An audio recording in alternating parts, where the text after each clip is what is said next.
Heute ist Frühlingsanfang, Lucien und Tobi sind bei mir. Die Temperaturen haben sich positiv entwickelt und ja, seit ungefähr 6 Wochen rennen die euch wieder die Bude ein. Es gab so ein kleines Winterloch, Lucien, muss man schon sagen. Das gab es die letzten 2 Jahre nicht. Da war ein bisschen weniger los, kam euch aber sehr entgegen. Ihr habt unglaublich aufgeräumt und habt die neuesten Riese- und Müller-Modelle jetzt mal ein bisschen sortiert. Ihr habt fast alle da, oder?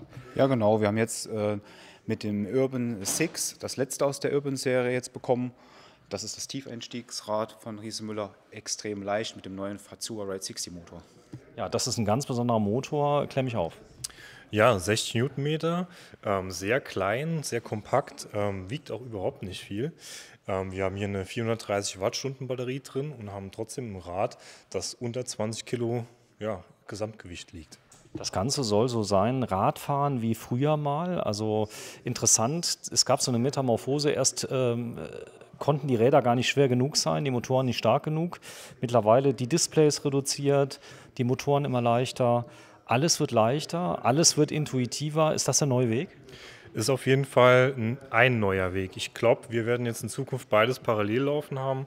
Und gerade bei Riese Müller, da kennen wir ja die Räder ja eigentlich sehr schwer, sehr solide gebaut. Und hier haben wir jetzt eine komplett neue Reihe, deshalb auch das ganz neue Branding mit Urban, also UBN abgekürzt, weil wir jetzt hier wirklich eine neue Commuter-Reihe vielleicht für die Stadt haben. Ja, das Ganze soll in die Richtung gehen, ich kümmere mich nicht mehr um das Fahrrad, sondern ich kann einfach losfahren, jederzeit so ein bisschen automotiv. Bisher war es ja so, die Räder hatten zum Beispiel hinten eine Schaltung, eine Kettenschaltung mit drin, da war immer irgendwas einzustellen, wo du es hattest, das entfällt hier komplett. Wir haben Riemenantrieb und wir haben, was ist hier für eine Schaltung? Das ist die 11-Gang Alpine mit dem Carbonriemen.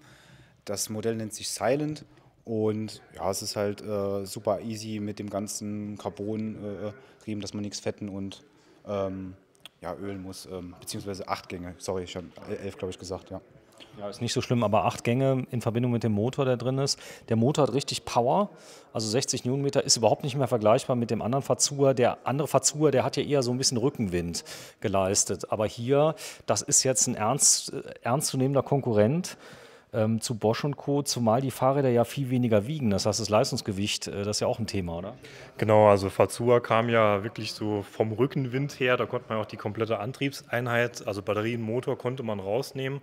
Da sind wir jetzt von weg. Wir haben einen Mittelmotor, der aber wirklich von den Einbaumaßen sehr, sehr schlank ausfällt und auch wirklich ein gutes Stück leichter ist als die üblichen Mittelmotoren, die wir so kennen. Ne? Es sieht aus wie ein normales Fahrrad. Du kannst den Motor schon gar nicht mehr sehen. Das Einzige, was du siehst, ist hier eine Klappe. Wozu ist die Klappe da? Was ist da drunter? Ja, da können wir noch den Akku rausnehmen. Der sitzt ja schön im Unterrohr versteckt, ist aber nicht fest verbaut. Das ist ja durchaus ein wichtiger Punkt, dass man halt einen Akku mit in die Wohnung nehmen kann und das Rad beispielsweise draußen angeschlossen stehen lassen kann. Dafür haben wir die Klappe unten drunter. 5.248 Euro, wer sich auskennt.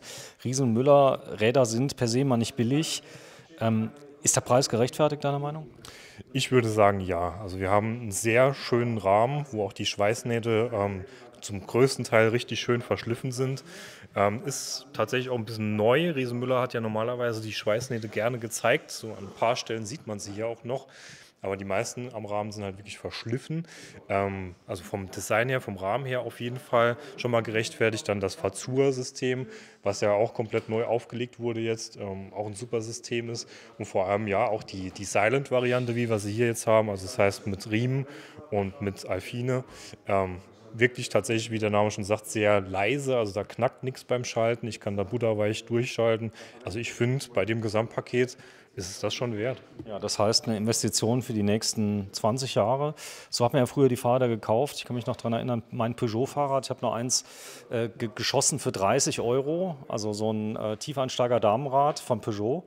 Das fährt heute noch, aber die Reifen waren viel dünner früher. Also bei den ganzen City-Rädern hattest du nicht diese Ballonbereifung, oder?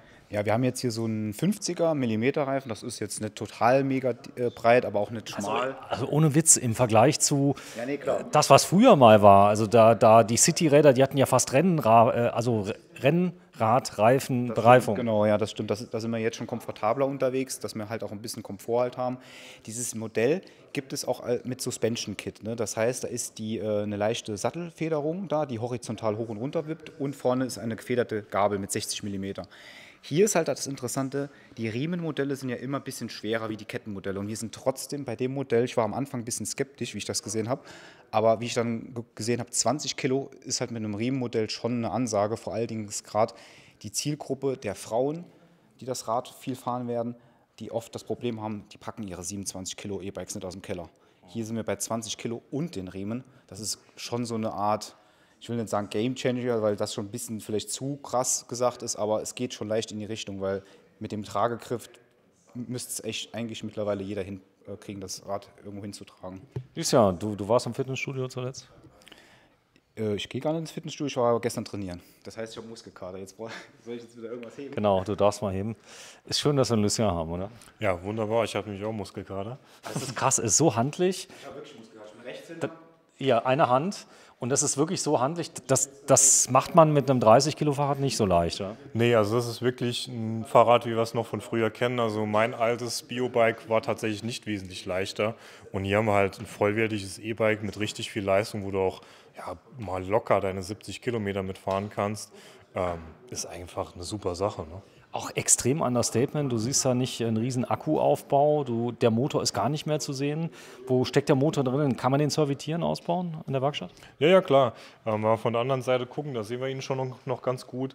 Der lässt sich wie die anderen Motoren auch mit 3 Schrauben quasi lösen und nach unten wegnehmen, sitzt direkt unter der Kurbel.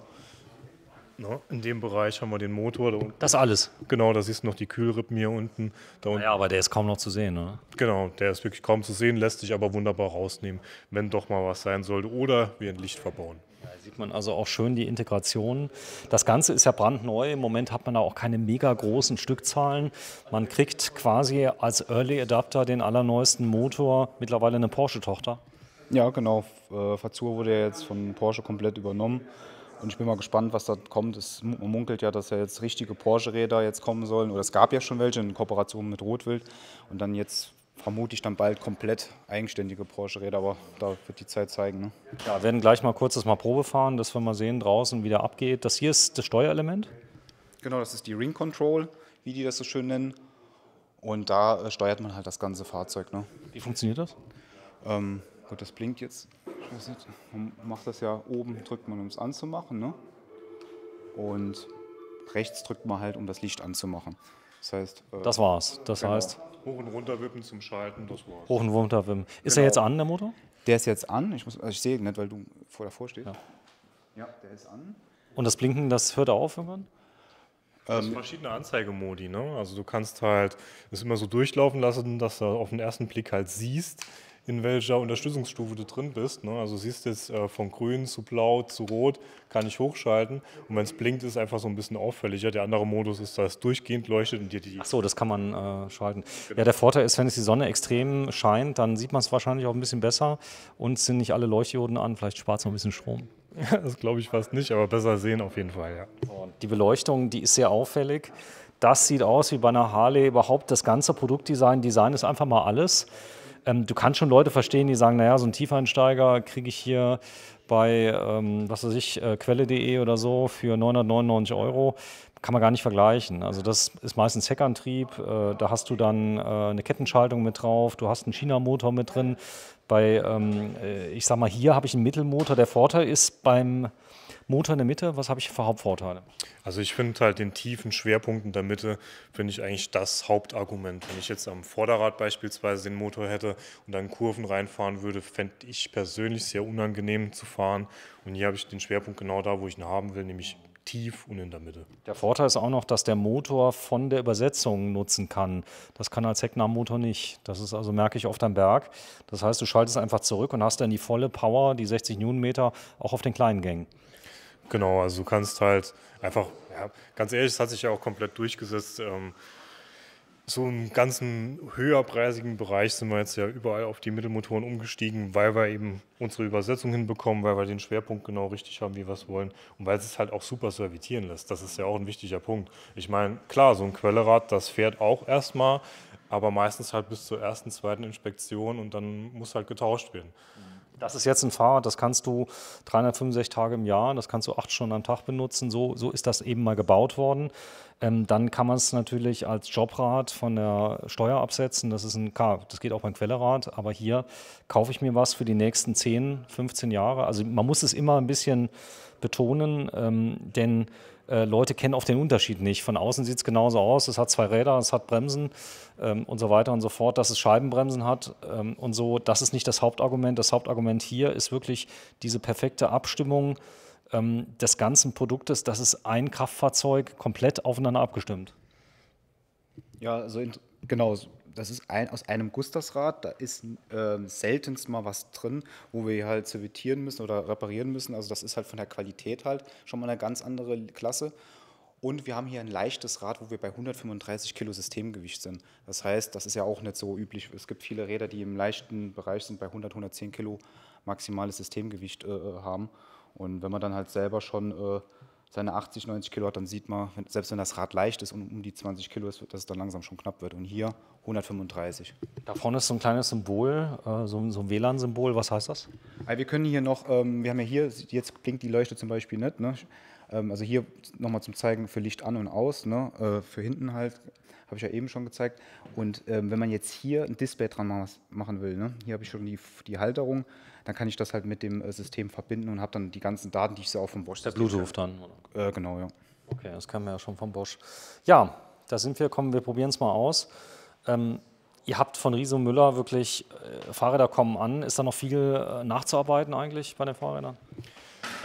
Du musst es schon noch in Ruhe aufbauen in der Werkstatt. Das ist einfach so. Die kommen halt vormontiert, nicht fertig montiert. Das heißt, du machst im Prinzip eine Inspektion. Die kommen aber in einem sehr guten Zustand hier. Also das ist nichts, was groß reklamiert werden müsste oder so. Also da hast du nach einer Stunde ist das Teil tatsächlich fertig. Also eine neue Generation Urban heißen die. Bitteschön, lieber Lucien. Ja, du wiegst wie viel? 60? 75 Kilo. So, er hat schon Power, oder? Ja, der zieht richtig schnell im Turbomodus, wo er jetzt gerade drin ist. Also beim Fahren wirst du nicht merken, dass der Motor jetzt 20 Newtonmeter weniger hat als das mächtige Mountainbike, das du sonst fährst, weil das Rad ja auch einfach leichter ist. Ne? Unglaublich agil. Was krass ist, wie agil es ist mir jetzt gerade erst aufgefallen, wo er beschleunigt hat. Was mir aufgefallen ist, ich fahre ja zurzeit einen PWST von Yamaha, der hat nur 70 Newtonmeter und der bewegt sich agiler als der EP8 mit 85 Newtonmeter. Das heißt, oft ist die Abstimmung und die Software ein Thema, oder? Wie der reinsetzt, wie der kommt und so weiter. Fühlt er sich an wie 60? Nee, der fühlt sich gar nicht wie 60 an. Also es ist, wie du schon sagst, ist wirklich auch eine Programmierungssache. Und da hat ja jeder Hersteller so seine Vorlieben. Und Fazua hat halt auch so einen kleinen Boost-Modus drin. Gerade wenn du halt in der roten Unterstützungsstufe, in der schnellen Unterstützungsstufe fährst, dann zieht er auch ein bisschen stärker an für kurze Zeit, als es halt unter Dauerlast tut. Und dann hast du halt das Gefühl, dass es sehr spritzig ist. Du kommst sehr schnell von der Ampel weg, fährt sich halt sehr, sehr dynamisch. So, erster Fahreindruck? Also ich habe jetzt mal extra den starken Modus gemacht, damit ich hier mal schön rauskomme. Und der hat wirklich, also bin ich doch wieder überrascht, wie viel Punch der hat, so wenn man kurz mal reintritt. Also es ist schon was anderes wie der alte Fazua-Motor, weil er wirklich einen Ticken mehr Kraft hat. Und es sieht auf dem Datenblatt wirklich nur so aus, 10 Newtonmeter mehr, aber es fühlt sich stärker an irgendwie. Tobi, du magst mal fahren und mir vielleicht einfach mal beschreiben, wie der Punch ist, also dass wir mal 2 Eindrücke haben. Und wenn du mal gerade so lieb bist, dass du ein Stück zurückrollst, dass du hier mal auf die Geraden kommst und dann so ein bisschen wie so ein Formel-1-Start, ich zähle dich an und du legst los. Was für einen Gang hast du drin? Ich weiß es nicht. Ich übernehme den Gang vom Vorfahrer. So, ein Vorfahrer, auf die Plätze, fertig, los! Krass. Ja, der zieht. Das ist ja unglaublich. Ja, ist schon, also der geht ganz schön schnell ab da jetzt. Dafür, dass das so ein Jetzt muss er sagen, Tobi ist ja Radrennfahrer. Ich glaube, Formel-1-Gewinner im Radfahren. Bitte nochmal stoppen, Tobi. Ist es vom Controlling her mit den Bremsen ist gut?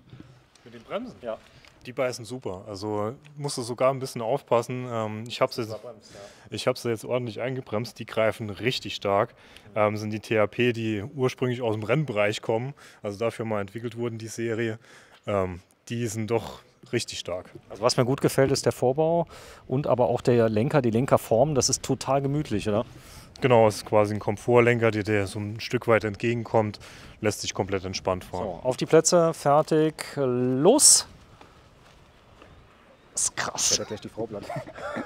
Nee, aber das ist ja das, was die Leute wollen. Die wollen nicht so ein. Klar, der, Direkt Rückenwind, so, ja. ja. Der Rückenwindmotor ist natürlich beim Rennrad, macht das Sinn. Klar. Weil da kannst du dann nochmal 3-4 Mal mehr den Berg hochfahren. Aber jetzt haben wir ja aus beiden Welten, dass wir haben Power und trotzdem ein leichtes Gewicht von 20 Kilo. Was ich auch noch eben interessant fand, ich weiß nicht, wie es bei dir aussieht, Tobi, das Rad federt mehr ab, wie man denkt, obwohl es jetzt die Nicht-Suspension-Version hat. Also ich habe das eben vorne gerade gemerkt. Ich bin hier durch so eine kleine Klüftung gefahren vom Kopfsteinpflaster und es hat ein bisschen leicht Es macht auch die Reifenhöhe, glaube ich. Also der Flex vom Reifen, oder? Genau, das macht die Reifenhöhe, das macht aber auch der Rahmen. Also du wirst immer einen Unterschied zwischen einem guten, teuren Aluminiumrahmen zu einem Rahmen von der Stange merken. Und das ist halt Riese Müller absolut gar nicht von der Stange. Und das merkst du halt auch beim Fahren. Verwindungssteif, aber mit Flex. Wie glatt das hier ist, das sieht ja eigentlich aus von oben Die Carbon. Ja, das ist ein Testrad. Ihr seid Riese Müller Erlebnisstore. Heute ist der 21. März. Ich kann hier jedes Rad testen und Fahrrad fahren. Ihr ist ziemlich cool in Kaiserslautern, ist nicht zu bergig, aber ihr habt einen Berg, oder? Ja, wenn wir jetzt hier in der Glockenstraße sind, das ist so die Hauptnebenstraße von Kaiserslautern, von der Fußgängerzone, und dann geht das hier immer weiter berghoch und hier ist Ruhe. Also das hier ist eine 6 km/h Kinderspielstraße, das ist Fußgängerzone. Fußgängerzone, genau. Und hier guckt einem auch keiner auf den Lenker oder sonst was. Und, also hier kann man in Ruhe mal hoch und runter fahren Richtung Hauptbahnhof. Und hier geht es immer weiter steil hoch. Also hier haben wir schon einen Berg. Ihr prüft Personalausweis. Was ist so unterlegen, wenn ich so eins ausleihe zum Probefahren?